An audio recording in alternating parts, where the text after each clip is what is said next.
Hello guys, আজকে আমি আপনাদেরকে দেখাবো কিভাবে মহব্বতের শরবত বানাতে হয়। এই যে দুধ, চিনি নিব আমি 1 চামচ। প্রথমে চিনি দিতে হবে, তারপরে দুধ নিতে হবে। আমি এখন দুধ নিব 1 চামচ। দুধ হালকা একটু বাড়ে দিতে হবে, যেহেতু আমি এবং আমার বেস্ট ফ্রেন্ড বাবুলাল খাবো। দিলাম।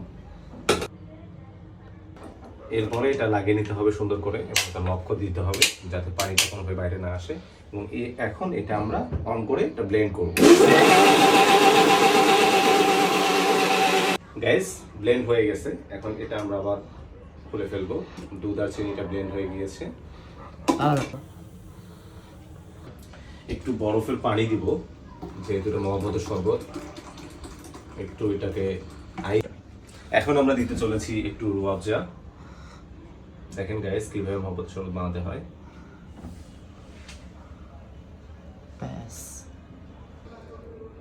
স্টার্ট তো হইছে অনেক। আবার এটা ব্লেন্ড করে নিব, সুন্দর করে লাগিয়ে নিব, দেন আবার স্টার্ট। এটা আমাদের ব্লেন্ড করা হয়ে গেছে মহব্বতের শরবত। এখন আমরা একটু কেওড়া জল নিব। এটা হচ্ছে কেওড়া জল, মহব্বতের শরবতের জন্য কেওড়া জল।